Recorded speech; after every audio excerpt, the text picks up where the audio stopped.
Why should we give land to the Indians when it clearly says on the paper it belonged to the farmers? But surely you must realize that this is their home. These indigenous tribes have been living on this land for hundreds of years. Listen, this world is not fair. Some people win, some people lose. The whole world think they can tell Brazil what to do with her land. Sorry, no. We do what we please.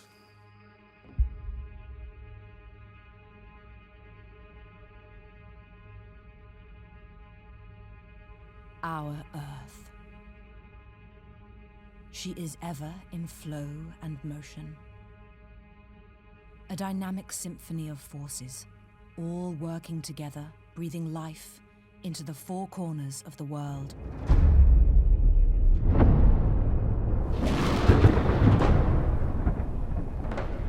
And for millennia, cultures the world over have called her their mother.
We live on an incredibly beautiful planet. A home that we will hopefully pass on to generations to come. But as the years go by, it's becoming increasingly hard to imagine what kind of a world we're leaving behind us. We've spent the last 4 years traveling around the world, filming the stark reality that people now face from the threat of ecological collapse. It's now become very clear to us that there's one thing driving the destruction of our ecosystems faster than anything else. Let us show you how this very same thing might just also be our salvation.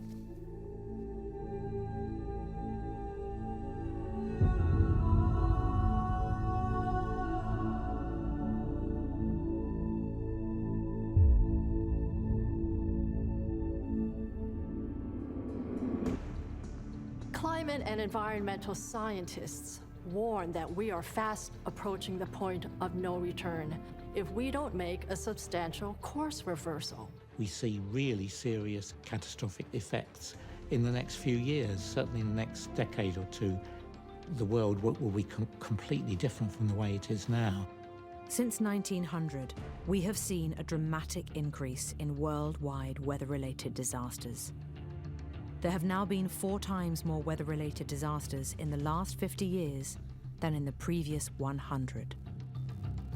We began to work together to move this issue onto the global center stage. There was a lot of discussion about the contribution from buildings and from industrial factories, but I became aware during that same period of time that there was another factor that was going undiscussed, and that is the role of animal agriculture, which I could see was playing some significant role around the planet.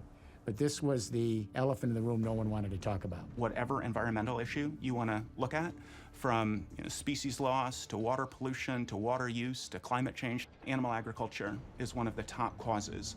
The critical, widespread negative impact of animal agriculture on our planet is undeniable. Severe global crises, from climate change and environmental damage to species extinction, hunger, poverty, disease, and antibiotic resistance, all of these have direct connections to animal agriculture and the massive inefficiency of our current food production systems. A report published by WikiLeaks as far back as 2009 exposed the conversations between Nestlé executives and US officials called the Tour de Horizon. The Nestlé executives said that their own research had shown that the world was set to run out of fresh water within the next 30 years. It stated that one of the greatest reasons for our detour down this catastrophic path is the global demand for meat products. If you look at the impact that food choice has on global warming, it's very significant. Eating meat is huge for global climate, and that's something where personal choice is the determining factor. So there's the only case I can think of where individual human choice would have a big effect would be food. We're now over the line. And the idea that we're going to double meat production between now and 2050, this is just unsustainable. This is going to have to give. Our diet is taking us to an abyss. A significant reason why livestock production has been having such a huge impact on greenhouse gas emissions is because of the large surfaces of forests that have been destroyed in order to make room for pastures and for the growth of soybean and maize for feedstock production. Our forests were once full of the most incredible life. In more recent years, we began to grow an insatiable appetite for meat and dairy, and as our demand for more meat grew, we needed more and more land. So we slashed and burned our way through the pristine forests, destroying everything in our paths to make way for the animals we desired to eat. As these animals weren't allowed to roam free as they naturally do in the wild, their grazing areas soon became empty. And so, of course, we needed to feed them. So again, we slashed and burned our way through more and more forests, sowed the ground with genetically enhanced corn and soya, and then doused it in pesticides, herbicides, and synthetic chemical fertilizer. Animal agriculture has literally changed the face of our planet. The greenland is used for human crops, a great area that spans the globe. And yet the land we use for animal agriculture, shown in red, now occupies vast amounts of our Earth's land, a far greater area than that used for human crops. Almost all the Earth's surface now bears the mark of some kind of human impact, and most of that is livestock production. Agriculture has transformed the planet like nothing else. To produce milk, we farm an area about the size of Brazil. To produce beef, we farm an area about the size of Canada, the United States, the whole of Central America, Venezuela, Colombia, and Ecuador combined. To produce eggs, we farm an area the size of Sweden. To produce aquaculture feed, an area about the size of the UK. A plant-based diet would reduce the amount of land required to produce our food by 3.1 billion hectares. That's an area the size of the entire African continent. The Amazon is the world's largest tropical rainforest. This ancient and richly biodiverse world is slowly being replaced. It is often assumed that much of the soy being planted in Brazil is for human consumption. In fact, less than 6% of the soy grown across the globe is fed to humans. The vast majority is grown to create animal feed for livestock. The soy is exported all around the world and fed to the billions of chickens, farmed fish, pigs and cows that we eat each day. The forests are not only home to millions of species of wildlife and plants, but are also great regulators of our planet's atmosphere. Day by day, they slowly breathe in the carbon dioxide, whilst producing billions of tons of fresh oxygen for our air.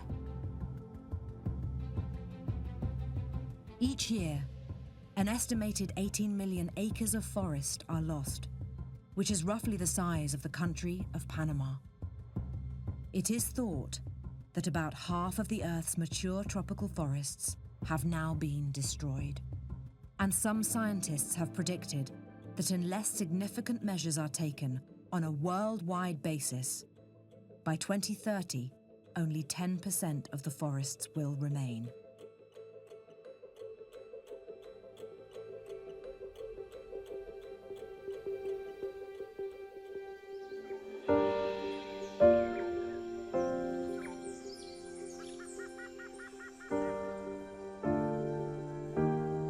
One of the most precious things we have in the world is our rainforests. The rainforests are literally being chewed away by farmers who know they can make money by cutting another acre and then another acre and then another acre for meat.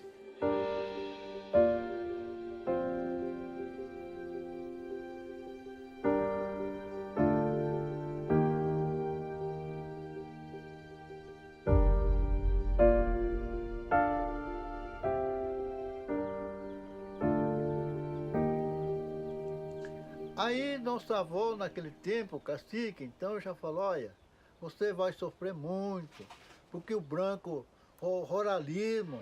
Each year, hundreds of tribespeople indigenous to the Amazon rainforest have their villages burned to the ground. They have been forcibly removed from their land, with many of them murdered by the agribusiness paramilitary who seek to turn their jungle home into farmland for growing soy for livestock feed.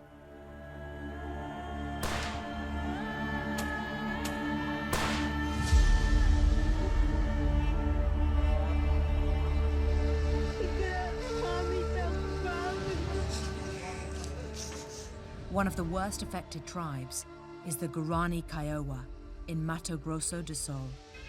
Para nós indígenas, antigamente as florestas que é a nossa casa. Quem começou a destruir a nossa aldeia é através da agropecuária.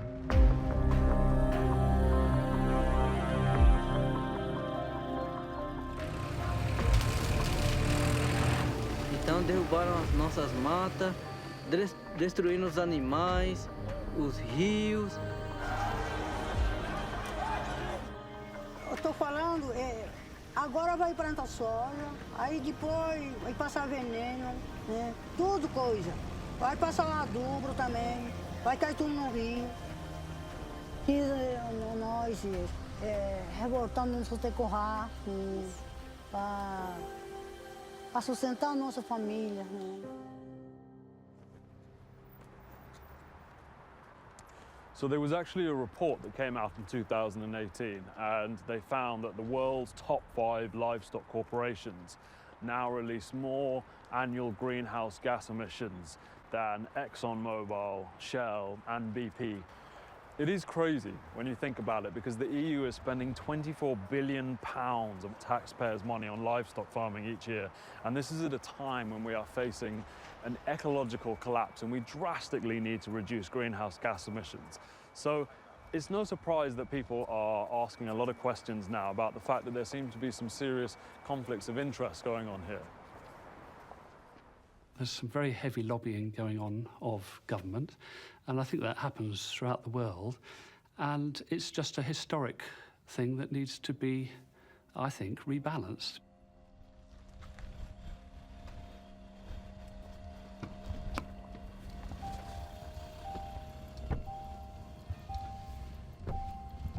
As I've mentioned to you over the phone, I've worked with a number of large livestock companies around the world. So the way it works is that a representative from pays us usually up to €500,000. We then target the relevant politicians from different governments around the world, and motions are made to pass legislation in favour of the company's business strategies. For environmental policy, we can be very persuasive in order to abolish or heavily relax environmental regulations in government, so our clients have more freedom in their work. I mean, the other day we managed to kill proposed legislation that would have had a huge impact on the industry based on a report from the UN FAO. You know, the industry is just concerned with growth, but the environmental data that's coming out now, it's really making that difficult for them. Today, democracy does not always function as well as it should because of the huge influence that agribusiness corporations and livestock producers in particular exercise on decision-making. A former director of the United Nations Food and Agriculture Organization, Dr. Samuel Jutzi, warned as far back as 2010 that interventions by agribusiness lobbyists were blocking reforms that would offer better standards for human health and preserving the environment. Big animal agribusiness corporations and food producers' influence over political decisions about the regulation of their industry has long been a concern for campaigners who see the narrow interests of the industry taking widespread control. If we have any doubt about how powerful this influence is, we can recall that, for example, when the Advisory Committee on Dietary Guidelines in the US made recommendations to the US government as to how dietary guidelines should be shaped, they were blocked by this very powerful lobby of agribusiness interests. In 2013, the United Nations Food and Agriculture Organization released a landmark report called Tackling Climate Change Through Livestock. The report states that livestock farming is responsible for more greenhouse gas emissions than all global transportation combined. A growing number of scientists believe that the impact of animal agriculture is, in fact, even worse than stated in the FAO report. There are close ties between the research organisations and government policy and industry. It's very pervasive because livestock industries depend on government policies that support them. The FAO report was prepared within the FAO by specialists of agriculture and livestock production, not by specialists of the environmental issues associated with agricultural production. I believe that a more serious concern, of course, is that the International Meat Association was involved in preparing the report, which does raise the question of the independence with which the study was prepared. Government policy in that regard is not for the benefit of the land, it's for the benefit of the industry. In their report, the FAO partnered up with member countries, non-governmental organisations and many other organisations including the European Feed Manufacturers Federation, the International Dairy Federation, the International Meat Secretariat, the International Egg Commission, and the International Poultry Council. In an industry worth over $1 trillion, are these not the very institutions that have the most to lose from a damaging scientific report against livestock farming?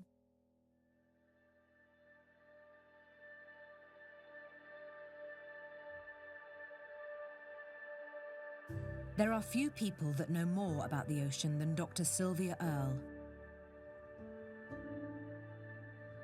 Dr. Earle was the first woman to become chief scientist of the United States National Oceanic and Atmospheric Administration, and held the record for spending more time walking along the seafloor at depth, untethered, than any living person. When I was a child, the idea of a dead zone in the ocean was not even in our vocabulary.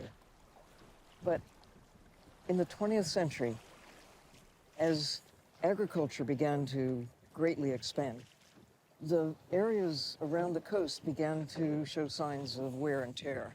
The first, most notorious spotlight area, I think, was off the Gulf of Mexico.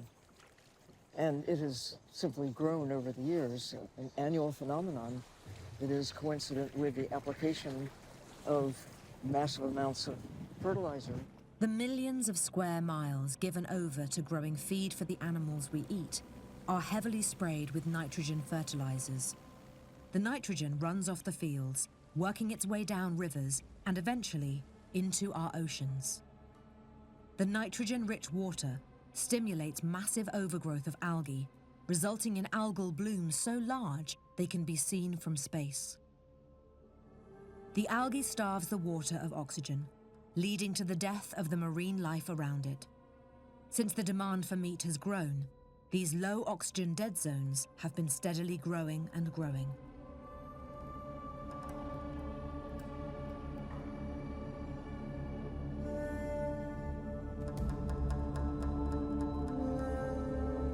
There are hundreds of dead zones that have developed all around the coastlines of the world. And okay, people say, that's too bad for the fish. So sorry, fish. But We need to understand that what we do to the ocean, we're doing to ourselves.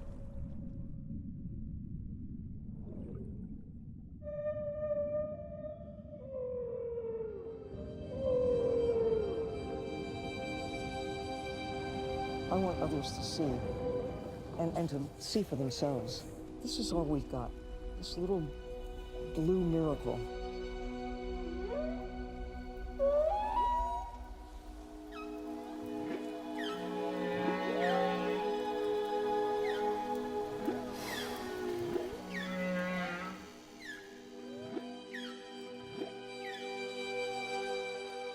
It is believed by some that switching from eating meat to fish will have a beneficial effect on our planet. This simply could not be further from the truth. If the ocean dies, then we humans would probably die with it, as every other breath of air we take has been created by our ocean. As reported in the leading science journal, Nature, we have lost nearly 90% of all large fish in the ocean since the 50s. One of the most in-depth studies ever carried out investigating fish stocks, also in the journal Nature, stated that at the current rate of fishing, the world's fisheries are predicted to collapse in less than 30 years. According to IPBES, the intergovernmental body which assesses the state of our biodiversity, the leading cause of marine life extinction is fishing. Our taste for fish is literally draining our oceans of life.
Today we have agreed on fishing opportunities for European fishermen worth more than 5 billion euros and benefiting more than 50,000 fishermen.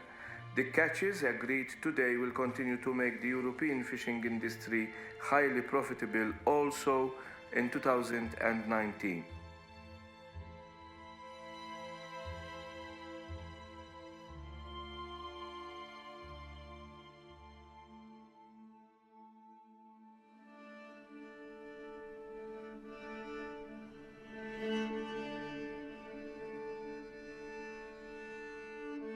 Norway, a beautiful country with breathtaking landscapes.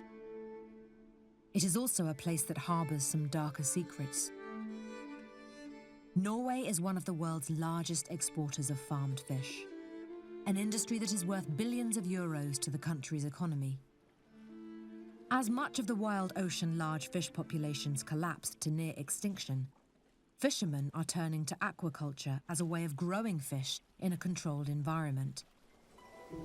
Norway produces more farmed salmon and cod than any other country in the world. About 70% of the fish we eat today now comes from artificial fish farms. As thousands of fish are kept close together in very small sea cages, disease and lice spread easily and have become a massive problem for the industry. As a result, pesticides, disinfectants, and antibiotics are used extensively to keep the fish alive long enough to go to market. In order to rid the fish of lice, special pumping boats are used, which suck the fish up in a giant water vacuum. The fish are then pumped through the system, and as they flow through, they are either heated to a high temperature or bathed in a chemical solution which removes most of the lice before being pumped back into the cage. The fish are bathed in chemicals such as hydrogen peroxide and azamethophos to kill the parasites and diseases, and given feed with chemicals such as teflubenzuron, emamectin, and diflubenzuron, which, by their very nature, are toxic. Researchers have found that traces of chemicals can end up in the fish, and ultimately on our plates. This is much the same for farmed fish all around the world. Taryn Bishop, an environmental activist, is meeting with the Green Warriors, a conservation organisation based in Bergen on the west coast of Norway. The Green Warriors have been investigating the devastating practices of fish farming on the local ecosystem for many years, and are taking Taryn to see the darker side of the farms that lies beneath the surface.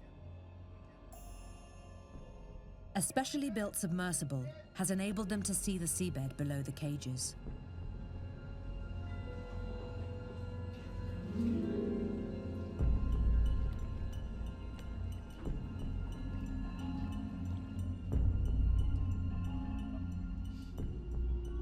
All along the ocean floor lies a thick layer of sludge made up of fish waste, bacteria, and uneaten feed. The sludge is full of the pesticides added to the feed, and new research has shown that the massive amounts of pesticide being added around the world to the marine ecosystem in fish farms is having a devastating effect on the natural ocean biodiversity. The sludge also releases large amounts of climate-warming methane. Researchers at Oxford University have found that some types of aquaculture are now releasing more methane than beef production. Liv Holmfjord is the head of the Norwegian Directorate of Fisheries. Whilst in Norway, we were given information that not only is she in charge of regulating the country's fish farm industry, but also owns shares in one of Norway's largest fish farm companies. Many conservation groups feel this is a great conflict of interests. Holmfjord has agreed to meet Taryn to answer questions about the state of Norway's fish farms. Well, fish farming is quite a new industry in Norway. It started back in the 1960s with some local entrepreneurs starting with hobby, and it's grown until it's a billion euro industry today. And seafood is the second largest export industry in Norway, and fish farming accounts for 2/3 of the export value of seafood. So recently, we found out that you also have shares in one of the largest fish farm companies in Norway. Do you not feel that that's a conflict of interest? Of course, there could be a conflict of interest, but this is a fact that's been known since before I got this position, and I've been open about it. I'm not involved in the business from day to day or at any. So and if there's, we have, and I have. Sorry, do you have to start over again? Hva heter det for noe da?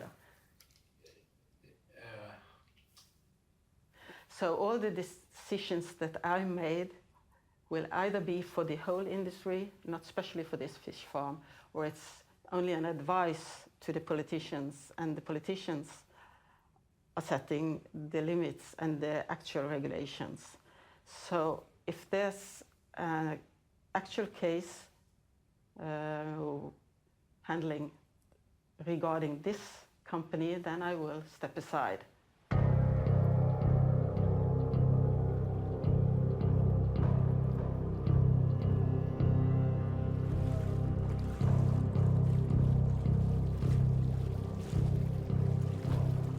When on a few jobs I was working here over the years as a diver, we used to be around the fish farms cleaning the dead, deceased fish from the nets and fixing the nets, etc. after storms. And on occasion we'd seen some of the boats coming in to clean the lice off them. There's quite a lot of dead fish, you know, diseased or they've died, but it's a lot of pink mush, you know, not healthy. Look, having seen what I've seen and worked on the various sites round about where I've been in Scotland, I wouldn't eat farmed salmon. No, I would have. Pretty rank.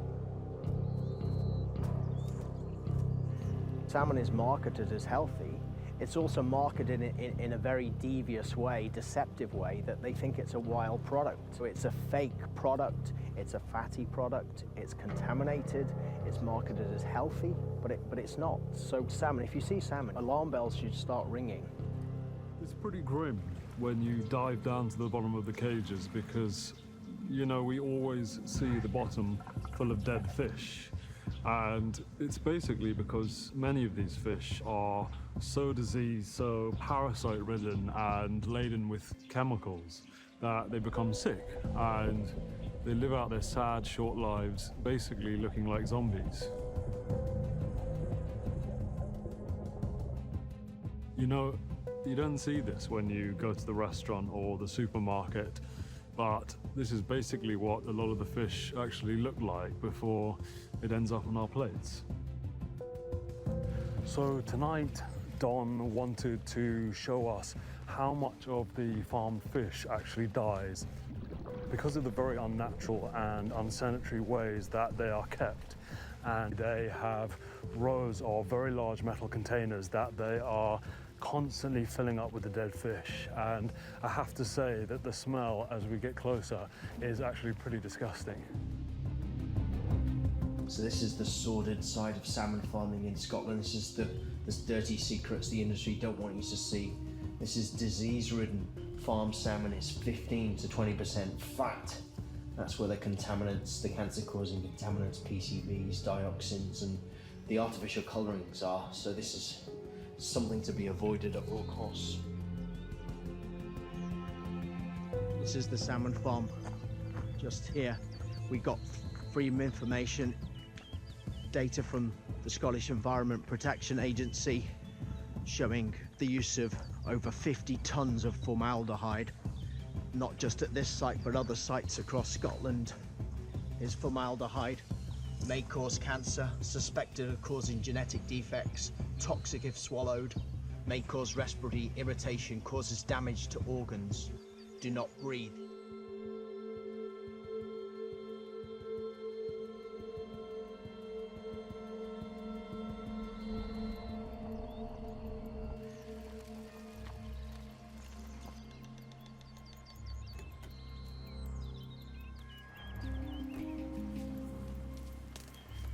One of the fish farm workers told us that the workers come down to the farm early in the morning, spraying the chemicals into the fish cages.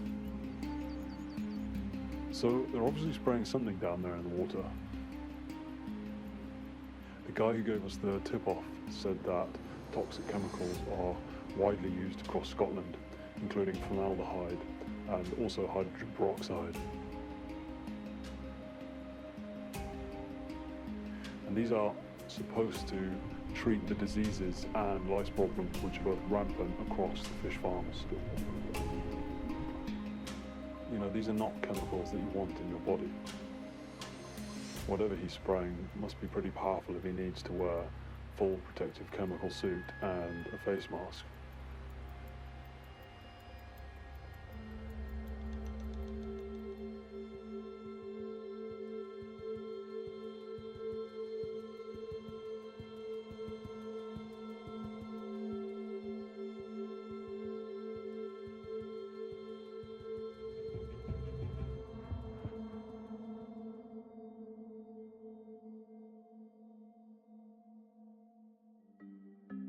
As the ocean becomes a dumping ground of 7 billion people and farms saturate their fish with chemical feed, eating fish has never been so toxic.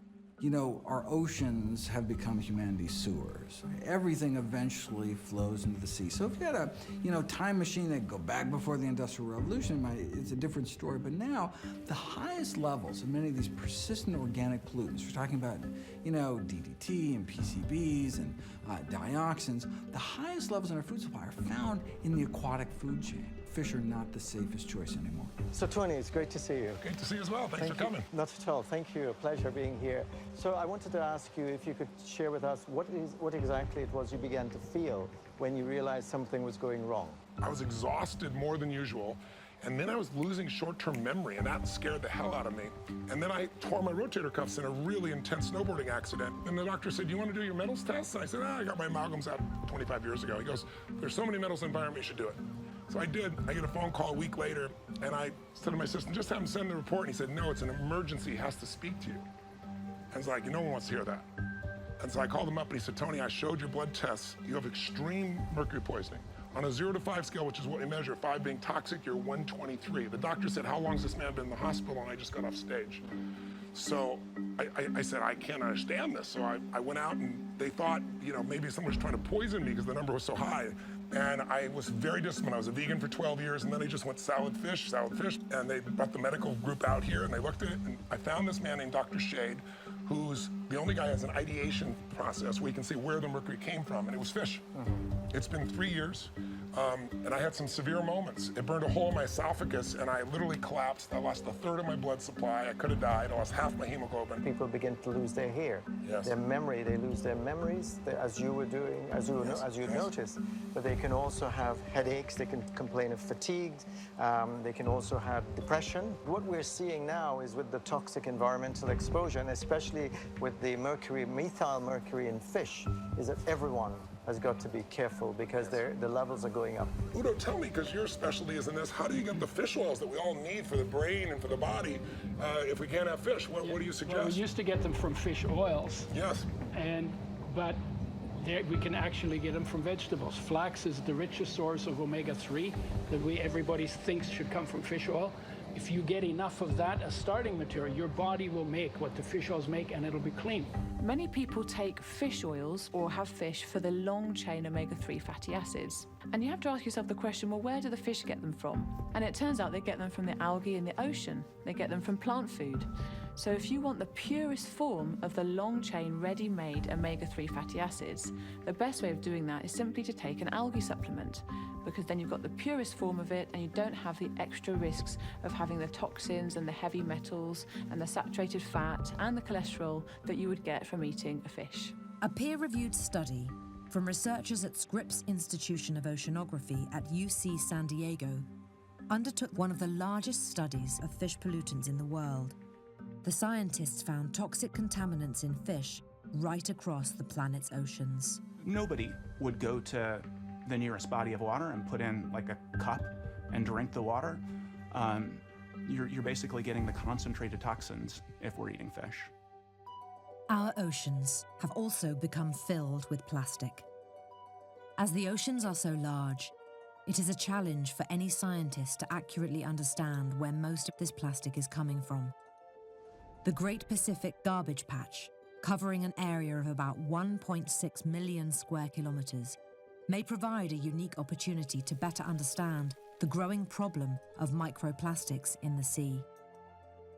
A team of scientists from the organization Ocean Cleanup have been studying the patch for some time and were surprised when they discovered that the vast majority of plastic in the patch is not from old drinking straws or used plastic water bottles, but from thousands of tons of discarded fishing gear broken down by the sea into trillions of pieces of microplastic. A study recently published in the journal Nature found that about 80% of the plastic in the Pacific is made up of discarded fishing gear. Many scientists agree that one of the greatest things we as individuals can do to solve this problem of a plastic ocean is to move away from eating fish and switch to a plant-based diet. At least half of the plastic in the sea today comes from discarded or lost fishing gear. Because all those nets, all those lines, all that stuff, it's just become a plasticized ocean. But we have a chance. We have a chance right now to change our eating habits. There's an estimate that there's over 5 trillion tons of plastic currently floating in the ocean. It's absolutely everywhere. Everywhere we look, we found microplastics, whether it's at the polar regions, in remote islands. Also, if we're looking on the surface or the seabed, and everywhere in between, we find microplastics. We've also found microplastics in just about every animal group that we've looked in. We've been sampling for microplastics for quite a while now, and we found that there's 27 times more bits of plastic than there are fish larvae. Microplankton are found throughout the oceans. They are filter feeders. When the researchers add microplastics into the plankton's environment, they consistently observe them ingesting the plastic particles. Unaware that the tiny particles are made up of toxic chemicals, the plankton consume them indiscriminately. The researchers observe how the chemicals accumulate within the organs of these small marine creatures. The toxic plankton are then eaten by larger fish, and researchers have found that much of the fish that we are eating today has bioaccumulated these chemicals within their flesh.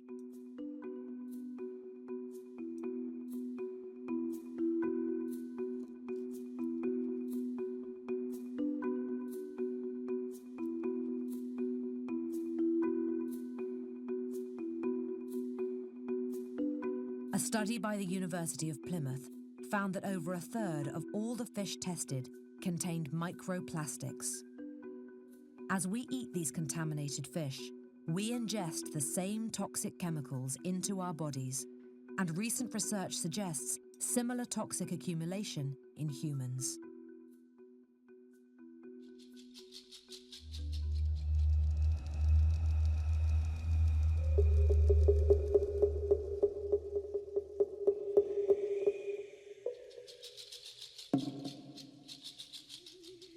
Our scientists tell us we're now in the 6th extinction event of life on this Earth.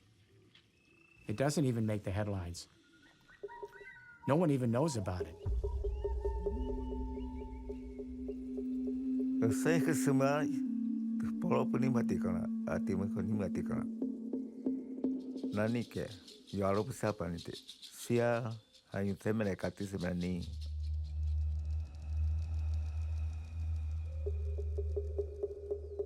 Tony na waku ke ban.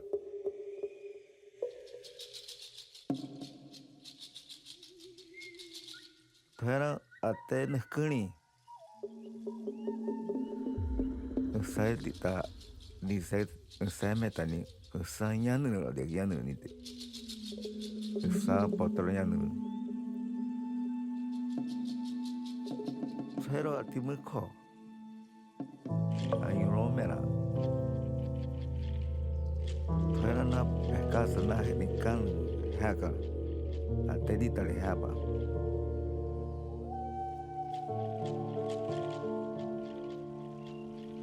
Nekuni saya kepe pasti dihaga. Saya lah yang negara baik lah. Ni nane neno kapan?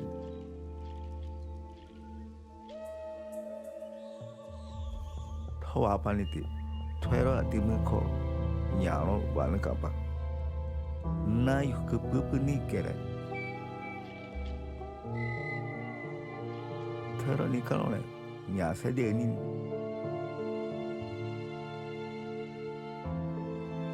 Tahu apa ni kalau le? Na, baik lah. Bukti peti apa ni?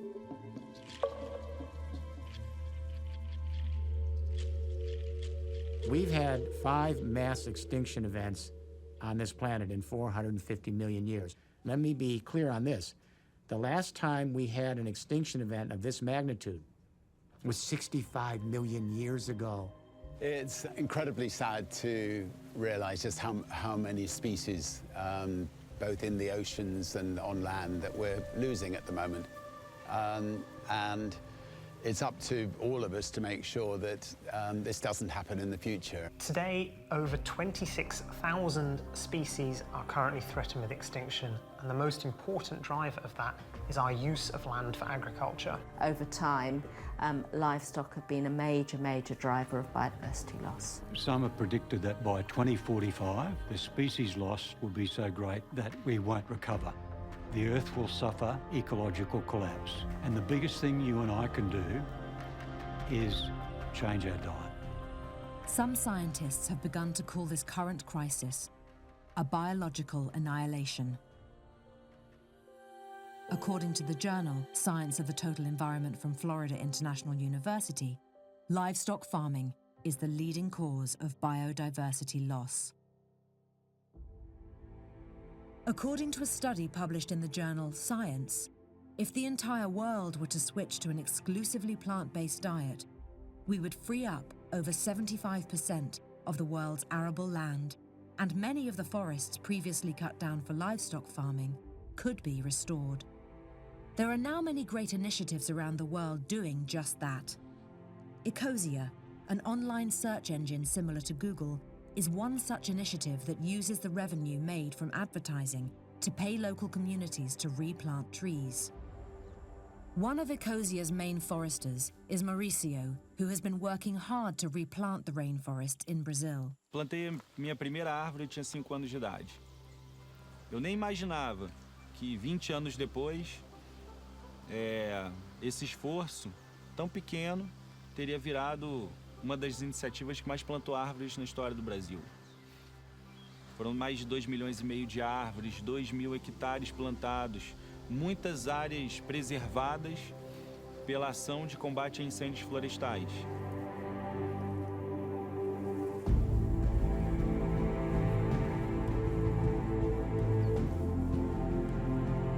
Trees breathe life into our world.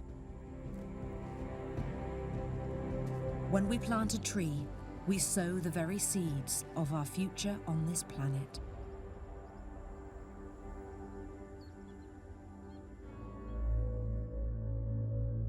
The most recent in-depth study into the environmental impact of what we eat was a peer-reviewed journal by an international team of researchers. This landmark study, headed by Dr. Marco Springman of Oxford University in England, found that in order to have any chance of keeping temperatures below the dangerous 2 degrees Celsius threshold set out in the Paris Climate Agreement, in high-income countries we need to drastically reduce our consumption of meat by around 80%. Policymakers have been very, very reluctant to address the livestock issue. It's entirely out of keeping with the urgency of the crisis that we're facing. Hi, Otto Brockway for Brockstar Films. This is a question for Commissioner Hogan. The scientists at Oxford University have been very clear that livestock farming has a far greater impact than plant-based farming. With this in mind, would it not be common sense to reduce the billions in subsidy payments to livestock farming in Europe and offer them to plant-based farming instead as an incentive to a much more sustainable food system? We have made our proposals based on protecting the farmers because they are, unlike you and I, they're out in all sorts of weathers and in all sorts of market risks. And you and I may not know anything about that because this is their lives. They're producing high quality food for us all so that we can have this particular good quality products available to us at all times. Sometimes under local conditions like organic, more times it's conventional farming. So we provide financial support at the moment for that. And it's a public good that's not always recognised. But the movement of our policy is in the direction of our farmers being centrally involved in providing more public goods. And if you want to do anything in life, you have to pay people. Sometimes I understand that there's a moral obligation and there's people of principle. But most of the time, 99% of the time, they have to get paid. So as professionals that we're expecting to provide good quality food and do more on public goods, we pay our farmers. This is a decision that we make at political level. Livestock emit methane and nitrous oxide. Now, most people, when they think of climate change, they think of CO2, carbon dioxide, which is a very potent global warming gas. But methane is 25 times more potent per molecule when it's released than CO2. And nitrous oxide is 298 times more potent per molecule than CO2. These are very powerful global warming gases. So today we have a very special camera called a hyperspectral imaging camera, and it basically enables us to be able to see gases that would be otherwise invisible to the naked eye. And today we're looking at methane gas. Methane is a gas that is being produced by cows when they belch. Methane, together with the other gases it produces in the atmosphere, has caused a third of global warming since 1750. Livestock are the largest source of methane that we can control. Steep cuts in methane emissions can slow global warming by 15 to 25 years, making it the most effective means we have to slow warming in the critical years ahead. Whoa, look at that. Wow. To demonstrate the different heating potentials of climate gases, we can look to an experiment known as the infrared absorption experiment. Here, we see 4 Earth-shaped ice statues, each one in its own airtight chamber. The chambers represent the atmosphere surrounding the planet. Each has an infrared heater placed above it, set at identical temperatures, and each one is then filled with a different gas.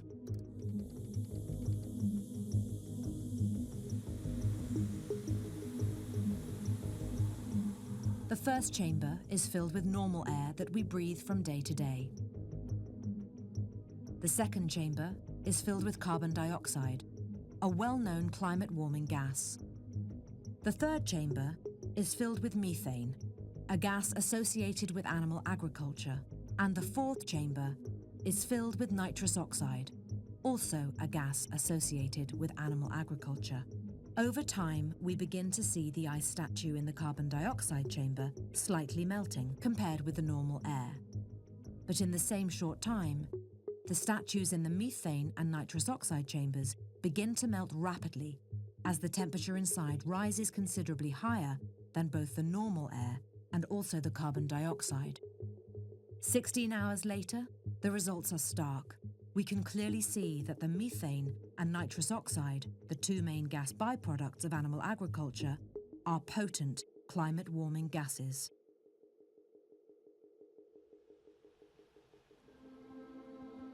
Of the estimated 70 billion land animals reared for human consumption each year around the world, nearly 90% are chickens.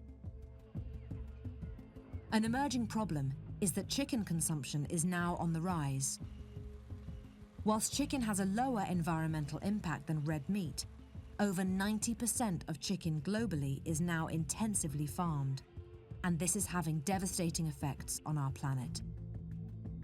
If we compare the equivalent protein calories for meat and plant-based proteins, such as chickpeas, chicken does less harm to the environment than commonly consumed red meats, and yet still causes 40 times more climate-related warming per calorie of protein than chickpeas, and uses 50 times the amount of water.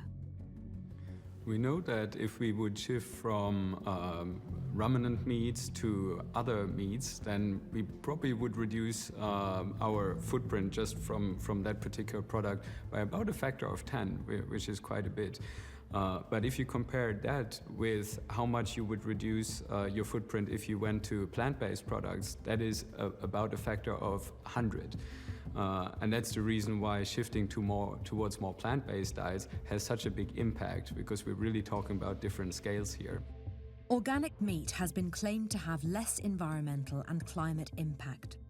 However, a study carried out by researchers at Oxford University found that, in fact, organic or conventionally produced meat has little significant difference in greenhouse emissions. So in our data, we didn't find big differences between organic and conventional across multiple indicators. What we did find is that no matter how you produce animal products, even the lowest impact forms of production still create higher emissions and use more land than typical vegetable proteins. So that's saying something really important. That's saying that even if you go into the shops and try and purchase sustainable meat or dairy, it's always going to be better to purchase vegetable proteins instead. Each year, the US government gives around $20 million to subsidize fruit and vegetable farming. But meat and dairy farming get a massive $38 billion from the government.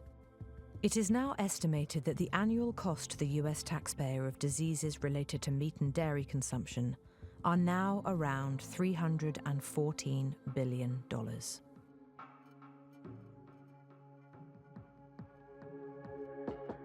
And when you cram, tens of thousands of animals in these cramped, filthy, unhygienic conditions basically live atop their feces. It's just like a breeding ground. Animal to human diseases that arise because of the way we're now treating animals, whether it's these live animal markets in East Asia, whether it's the bushmeat trade. And the concern is that with enough spins at genetic roulette on these swine factory farms, these chicken factory farms, we're gonna, end up with one of these viruses that's not only deadly to chickens, but can jump and transmit human to human and cause the next human pandemic. The risk of large-scale factory farmings increases the risk that or the likelihood that we might have a pandemic, particularly of influenza in the future. This pandemic has been very severe, but this is not necessarily the big one. Swine flu, which killed over 500,000 people, is believed to have originated in pig farming. AIDS and the Ebola virus are believed to have come from eating wild animals, while MERS from camels, and also camel's milk and meat. SARS is thought to have spread from live animal wet markets, as was the recent COVID-19 pandemic. Bird flu is believed to have come from chicken farms and also live animal wet markets. And the measles virus is thought to have originated from farm cows. People know now what a global pandemic feels like. They've seen the effects. They will be feeling the effects for many years to come. And that this is a chance, I think, an opportunity to point out that this particular route of infection is a very concerning one. The World Health Organization has announced that the post-antibiotic era is near. A time where a simple scrape on the arm could become fatal. Our miracle life-saving antibiotics are being rendered useless due to overuse. Not because of overuse by humans, but because we give them each day to billions of farm animals.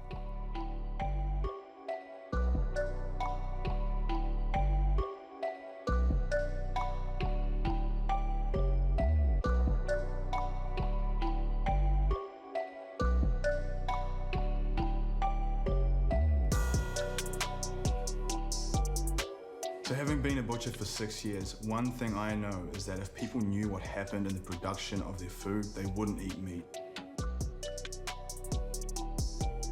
So one of the things that we would hit every day was pus nodules, tumors, cysts. It was something that we would hit on a daily basis. Having worked in a supermarket chain, I saw this firsthand every single day. So here's one that's running along the shoulder blade. Oh. Yeah. That is what I remember in the butchery. It comes out like a thick toothpaste. I remember that every single day. That's interesting to hear you had that experience all the way over there, because in the UK, exactly the same. Yeah. We would see that on a daily basis. But those people who say it's not my butcher does this, they need to open their eyes, because if their butcher's being honest with them, we know. Yeah. We both know. And any honest butcher's going to admit it. They're not going to want to tell the public because it's going to affect their business. Yeah. But it is a fact. And me working in multiple butcheries, I saw these common trends across the board. So I know that it wasn't just isolated to the one that I was working in. It was across the board for me. People need to reconnect with what they're eating, and the whole process that we're talking about here of how that food gets to them is hidden from them, and it's hidden for a reason. Because if they saw it, it would most definitely make them want to think harder about what they're eating.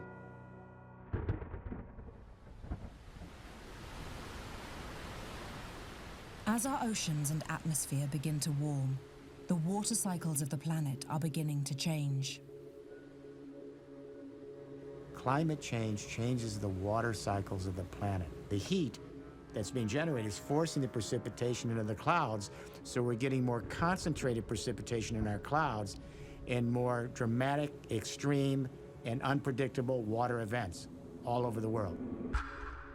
In the northern region of the remote Pacific island of Taiwan, the Atayal people live high in the mountains.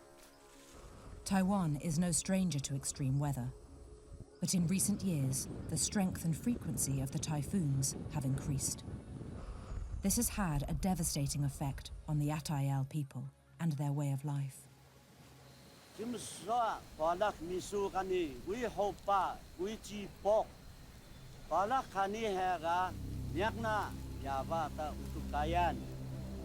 Wala kaniga syuhian mahlaga yuan yu maha mukung mahsyakeh.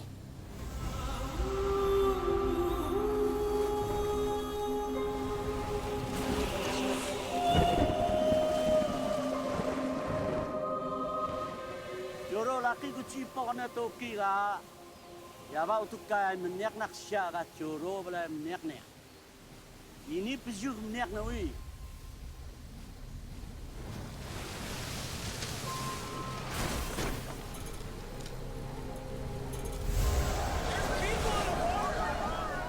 Kabaw naga siga tokah tananak mengedung.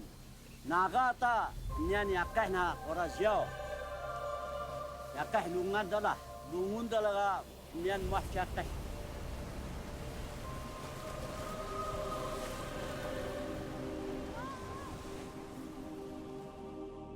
Whilst much of the world has been experiencing increasing levels of extreme flooding, in many places, the opposite is happening. Much of the world is increasingly entering into extreme drought, destroying thousands of tons of crop, as millions of farmers struggle to find enough water for their fields.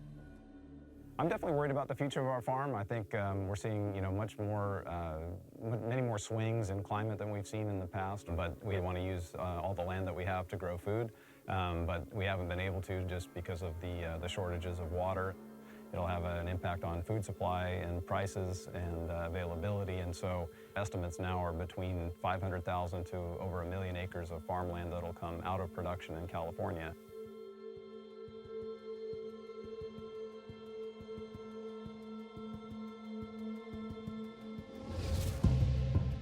Almeria, in the south of Spain, is home to 31,000 hectares of indoor vegetable farms.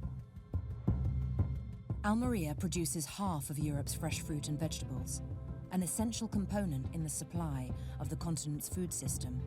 Worryingly, Spain has been in the grip of a 20-year drought, a drought that, climate experts suggest, is closely linked to climate change. In terms of water, the truth is that the drought in Spain has become a complete catastrophe. Our harvests are decreasing in massive quantities. Last year, in the area we are now, there was almost no harvest. People don't realize the food system is collapsing. As a result of this shift in the global climate system, the drought across Africa has deepened. Rivers and lakes that supply hundreds of millions with fresh drinking water are beginning to run dry. As new conflicts break out over these dwindling resources, we are witnessing the beginning of a mass exodus of people moving north, desperate to survive. These climate refugees are willing to risk everything to get themselves and their families to what they see as the safe shores of Europe. In response to this modern-day mass migration, Spain has built a massive wall that runs along its southernmost border in Melilla.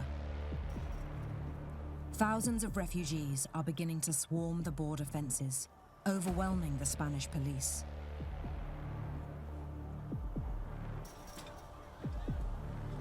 Amid predictions that this migratory pattern is set to increase, it seems increasingly clear that our world is poorly prepared to cope.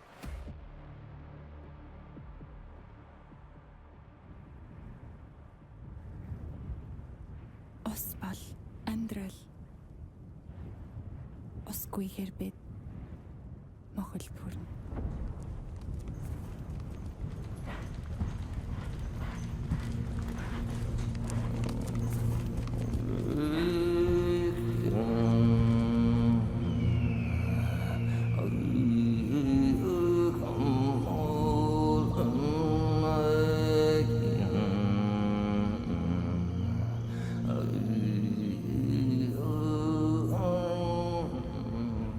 As the Gobi Desert in Mongolia begins to spread deeper and deeper into the country like a beast consuming all life in its path, many of the lakes that support both the people and the wildlife have now dried up. If the lakes continue to disappear, then the people will be forced away from their home and into distant and strange lands.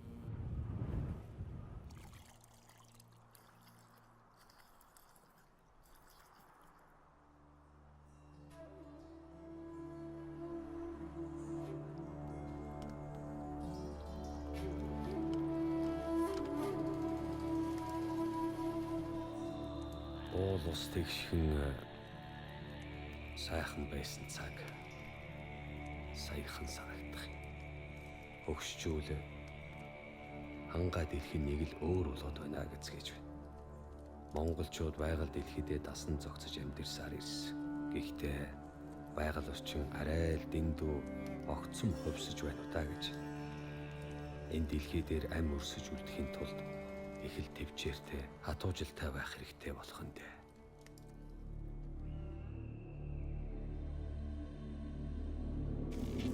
A lot of people talk about how much fresh water we use for hydrofracking.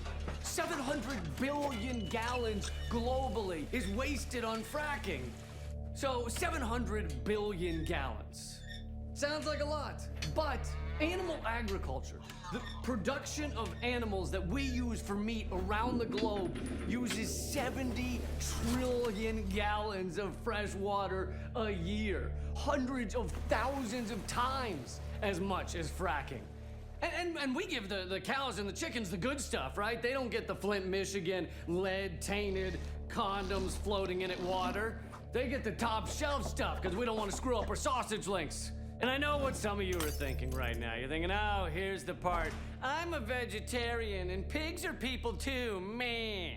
But no, let's ignore how the animals are treated in our factory torture farming. Let's pretend they're treated amazing for just a minute. It's like a celebrity backstage at the Oscars. They're just being fawned over and they get swag bags with free Apple Watches. Point is, you should still be upset about this because animal agriculture is killing us. And corporate media is fantastically pathetic on this topic. They never mention meat production. They never mention that a quarter pounder takes 660 gallons of fresh water to create. That's the equivalent of showering for 2 months. So one usually underestimated impact of livestock production is the huge amounts of fresh water required for that production to be maintained and to be increased. The problem is that in many places, water is being used much faster than the natural renewal rates. Overall, in the world, 1.8 billion people are living in areas with severe water scarcity. The livestock sector is the single biggest water user in the world. 1/3 of the water use in the world is being used for producing animal products, meat and dairy. And it's not because those animals drink so much, it's really because there's a lot of water required to make the feed for the animals. If we want enough fresh water for future generations, water alone dictates that we must change our diet away from meat and dairy. All over the world, we can see evidence of a global shift towards animal-free foods that is enough to give us some hope. In 2021, a record 580,000 people signed up to the UK's Veganuary campaign, and it's estimated that there are now over 4 million people identifying as vegan across the United Kingdom. In Canada, it's estimated that 10% of the population are now either vegan or vegetarian. And in the US, over 50% of chefs have added vegan items to their menus, with a 600% increase in the vegan lifestyle in the last 3 years.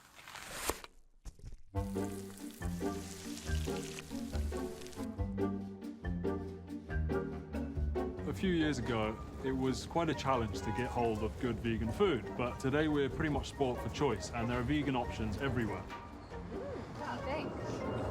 It tastes like a normal hot dog. Is it a normal hot dog? Like, as in, like, or is this like plant-based or something? So it is actually plant-based, yeah. So It's really nice. I prefer it because I don't really eat meat that much, so this is good. Okay. Well, I like meat and it tastes good. Yeah. For not being meat. Would you be happy with that? Yeah, I'd be stoked. I love meat too much, so I feel like if I went plant-based, I'd miss it. But if this like stuff tastes the same, yeah, I'd be very happy with this.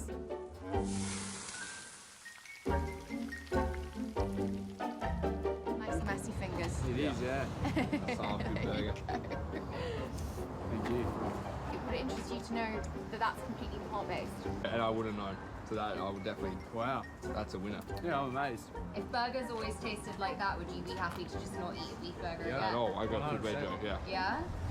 I'd like you to tell me which one of these nuggets is plant-based and which one is real meat.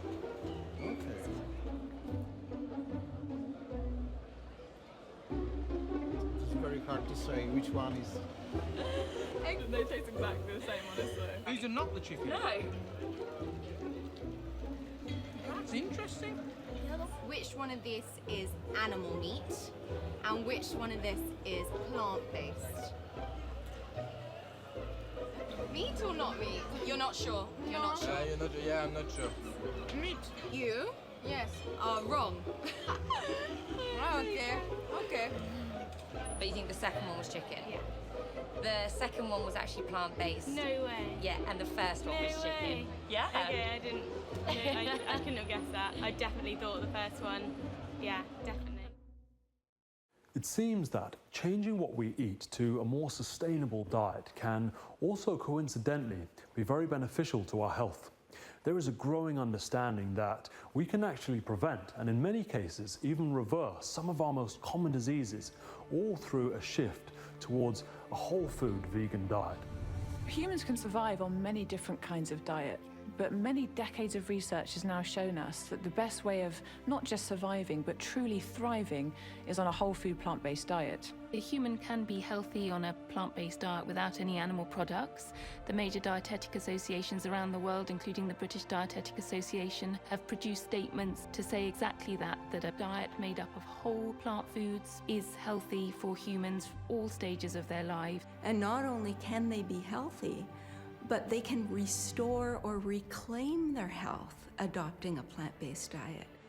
There are certain areas, certain populations around the world that have extraordinary health and longevity. For example, the largest number of centenarians, people that live over 100, these so-called blue zones. What's really interesting about the blue zones, they actually have more centenarians than anywhere else in the world.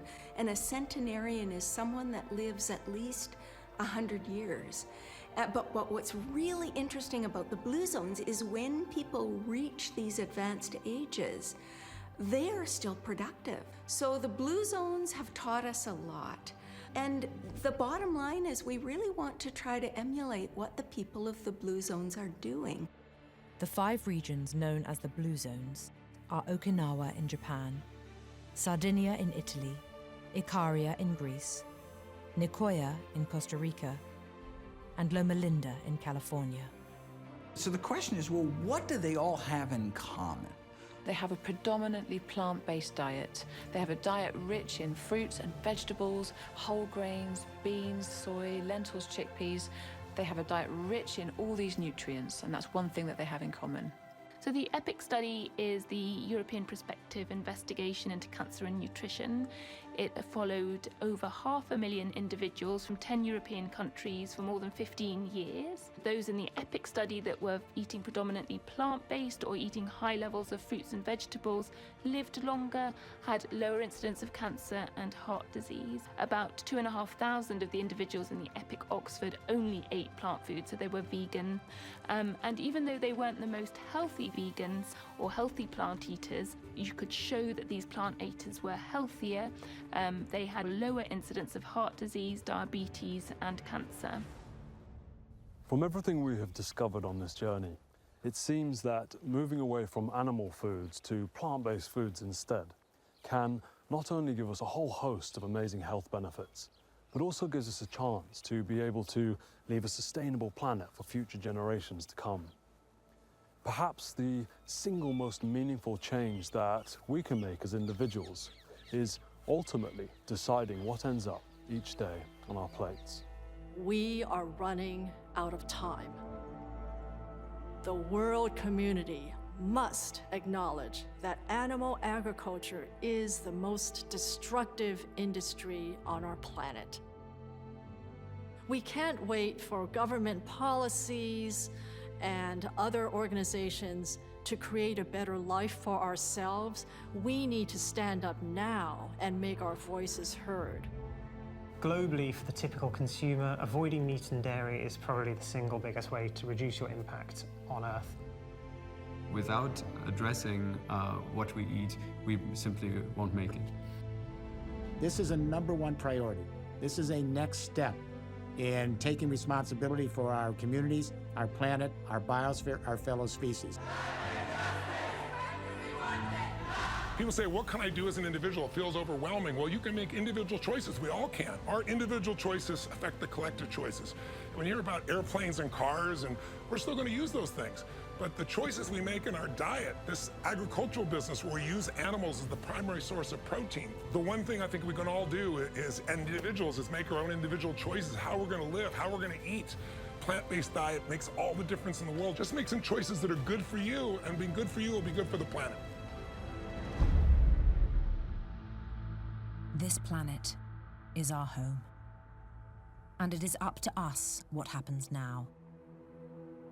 History has shown that when we stand together, united in a common cause, we can achieve great things. Before us lies an opportunity to build a world in which we can thrive.